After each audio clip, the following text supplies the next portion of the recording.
Buying a home in 2026 is possible. And for a lot of people, it really is a smart move. The market isn't broken. It's just a little bit different. And buyers who understand how it works today, they do have more power than they realize. So let's talk about how to buy your first home the right way without all the stress. Now, there is going to be a little bit of stress, but we want to eliminate a lot of that as we can. Now, what's different in 2026? The biggest mistake first-time buyers make is comparing today's market to the past. You had super low interest rates that were the exception, they weren't the rule. And now we have a more balanced, a more realistic market. Sellers are more flexible. Buyers have room to think again instead of panicking and jumping at the first thing that pops up on the market. Now, with remote and hybrid work still shaping where people live, you're not boxed in with all the same choices that buyers were faced with even a few years ago. But are you actually ready? So buying a home, it starts long before you start touring houses. You reach out to us and say, hey, Josh, we want to go see this house. The approval doesn't mean affordability. The goal isn't to stretch, it's to stay comfortable. A solid credit score helps, but cash flow and savings matter just as much. So when your home supports your life instead of squeezing it in, everything feels differently. You feel more comfortable. You enjoy life a lot more.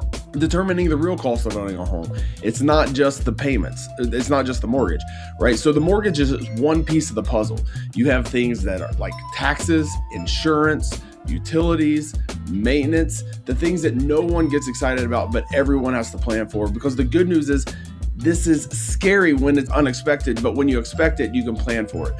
Homeownership works best when it's predictable. It's not surprising. Does location actually matter? Well, in 26 and beyond, location is about lifestyle and longevity. What does that mean? Great question. Commutes matter less for some people. Community matters more. So looking for neighborhoods with good bones, schools, zoning, infrastructure, and steady demand is what we're likely going to be seeing happen in 2026 and beyond. So you're not just buying a house, you're buying future options in your community. And so the next step, you want to get your pre-approval and you want to do it right. So pre-approval isn't just about paperwork, it's about confidence.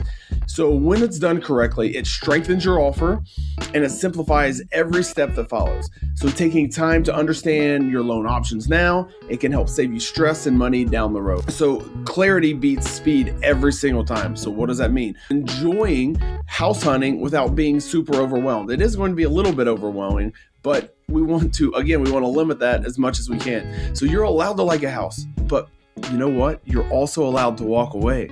Some cosmetic issues, they're easy to fix. Location, layout, structure, they aren't as easy. So the right home, it won't feel perfect. It will feel sensible. So calm decisions age better than emotional ones, I promise. So what does making a strong offer look like? Winning doesn't always mean paying the most for the house, especially when you have multiple offers, which does happen still. You're looking at things like clean terms, good timing, solid preparation. It matters just as much as price in today's market. Thoughtful offers often beat aggressive ones. When I say aggressive, I mean price, because this is where preparation pays off.